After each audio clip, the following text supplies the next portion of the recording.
Unacademy. Let's crack it.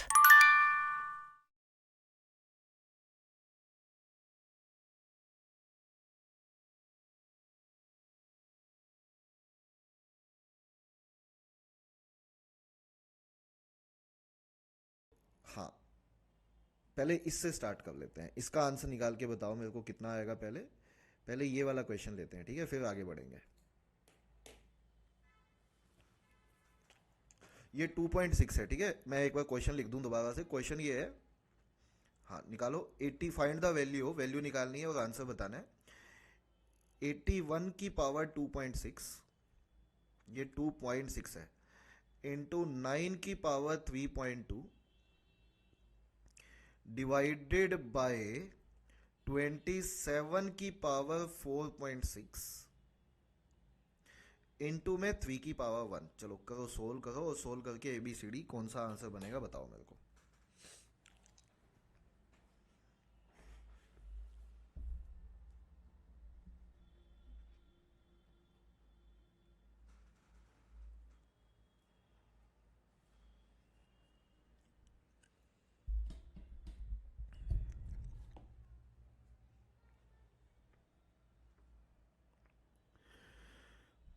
Powers पता होनी चाहिए। पावर्स में बताया था मैंने, 3 की पावर 4, 5 की पावर, 2 की पावर। अगर ये पावर पता है तो बहुत इजीली कर लेंगे क्वेश्चन को।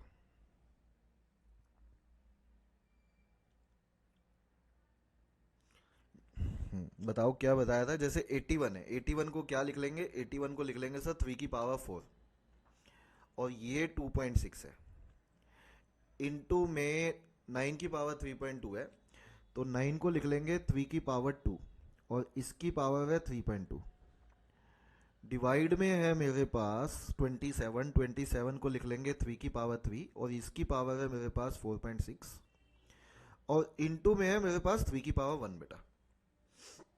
हाँ बताओ क्या बन गया ये बन जाएगा हमारा 3 की पावर कितना, 10.4, इनटू में 3 की पावर 6.4, डिवाइड में 3 की पावर 13.8, और इनटू में है 3 की पावर 1। तो अब बताओ क्या बन गया ये फाइनली सोल्व करके ऊपर बेस सेम है तो पावर ऐड हो जाएगी, दैट इज 3 की पावर 16.8, नीचे हो गया 3 की पावर 14.8। अगर डिवाइड में है तो पावर माइनस हो जाएगी, तो माइनस करोगे इसमें से इसको तो 3 की power 2। Can we say that answer of this question would be 9? Answer of this question would be 9, 9 हो जाएगा इसका आंसर। बताओ, can we say that answer of this question would be 9? 9 would be the answer of this question. और दिखाइए sir. बहुत सारे question है, but question पे अभी आने से पहले देखो, ये अलग अलग बातें बताई थी हमने, किया था अभी अभी हमने किया था रैशनलाइजेशन, है ना। रैशनलाइजेशन समझ में आ गया था, ये बेसिक ऑफ नंबर्स किए थे हमने। अब अगला एग्जांपल लेते हैं हम। पहले पहले पहले पहले ये वाला, कौन सा? ये वाला क्वेश्चन। ये दो क्वेश्चन लेते हैं, ऐसे क्वेश्चन नंबर 2 और इसे क्वेश्चन नंबर 3 बनाते हैं। अभी थ्योरी और बताऊंगा, और चीज़ें यूज़ करूंगा, बट सबसे पहले ऊपर वाले क्वेश्चन का आंसर बताओ क्या बनेगा, सेकंड का। बेसिक प्रॉपर्टी पे है, जो अभी अभी प्रॉपर्टी बताई थी, बस उसे सही से इंप्लीमेंट करो।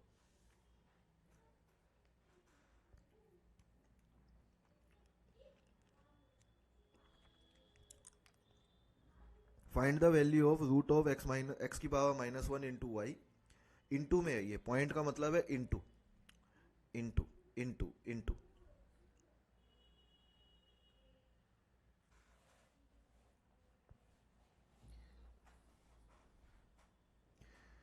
तो ये बेसिकली हमें कुछ ऐसे दिया हुआ है।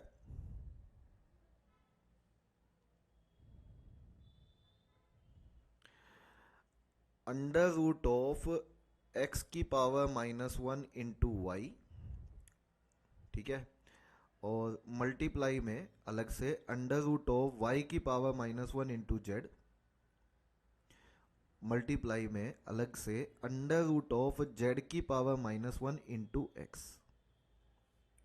अब बताओ क्या आंसर आएगा इसका। बहुत आसान क्वेश्चन है ये, तीनों को एक ही अंडर रूट में ले आओ पहले, है ना। सेकेंड क्वेश्चन में तीनों को ही एक ही अंडर रूट में ले आओ, that would be under root of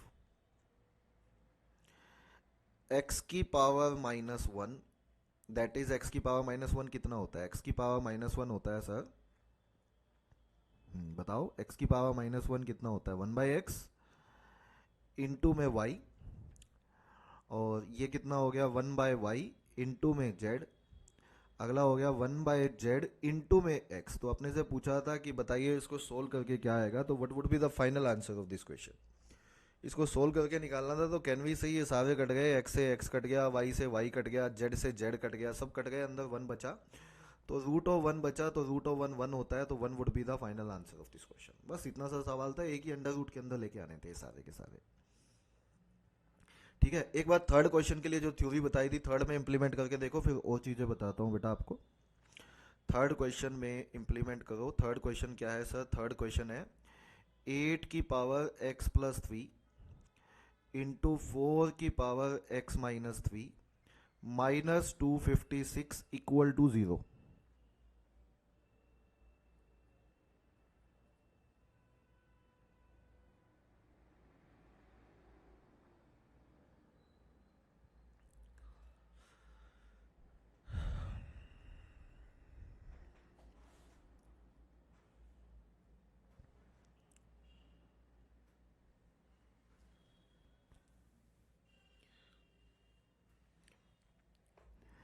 cement में आपका स्कोर ज़्यादा मैटर करता है बेटा। अगर सीमेट में अच्छा स्कोर ले आते हो आप, जैसे लास्ट ईयर स्लॉट 1 स्लॉट 2 में दोनों में ही वैसे बहुत फर्क था टू गेट 99.99 परसेंटाइल।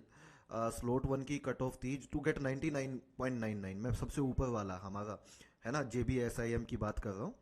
तो उसमें स्लॉट 1 में 320 मार्क्स चाहिए थे, जैसे आउट ऑफ 400, टोटल 400 नंबर का पेपर है। स्लॉट 2 में यही कट ऑफ काफ़ी नीचे गई थी, मतलब 247 के आसपास गई थी मार्क्स में। तो आप कहोगे सर ऐसा क्यों?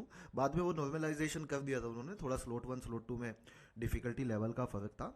तो आप पूछ रहे हो कि सर अगर मेरे बैड एकेडमिक्स है तो उसमें कैसा इफेक्ट आएगा?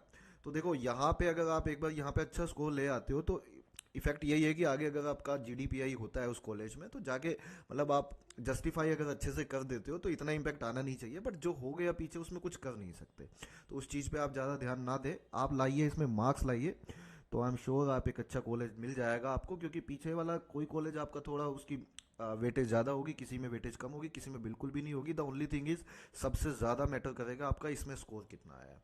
तो ये मैं हाईएस्ट बता रहा हूँ, नीचे आप कितना भी स्कोर, बहुत सारे कॉलेजेस हैं, there are an number of colleges.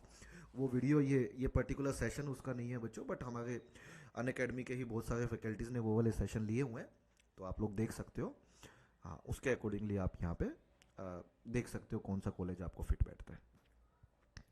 ठीक है जूही, हाँ जी, आ जाओ, इस क्वेश्चन का आंसर बताओ मेरे को। इस क्वेश्चन का क्या आंसर बनेगा? जैसे 8 है, 8 को मैं लिख सकता हूँ 2 की पावर 3, और इसकी पावर x प्लस 3 है सर। 4 को लिख सकता हूँ 2 की पावर 2, इसकी पावर x माइनस 3 है, और इसको 256 को दूसरी तरफ ले जाता हूँ, है ना, 256 को मैं दूसरी तरफ ले जाता हूँ, तो यहाँ पे ये हो जाएगा 2 की पावर 3x प्लस 9, और ये हो गया हमारा 2 की पावर 2x माइनस 6, और 256 जो होता है वो 2 की पावर 8 होता है। अब बताओ भाई, आंसर निकालो इसका पहले फटाफट से। तो ये अगर यहाँ पे बेस सेम है तो पावर ऐड हो जाती है, तो 2 की पावर कितना हो गया ये 3x plus 2x, 5x plus 3 is equal to 2 की पावर 8। तो बेस सेम है तो पावर सेम हो जाएगी। आंसर बताओ कितना आया?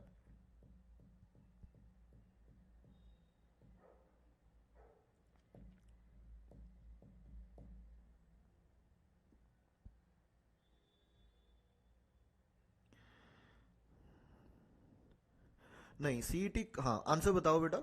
तो ये क्या बन गया, 5x plus 3 is equal to 8। हाँ मैं बात करता हूँ, 5x इज इक्वल टू 5, तो what would be the answer? Answer of this question would B 1, 1 would be the answer of this question.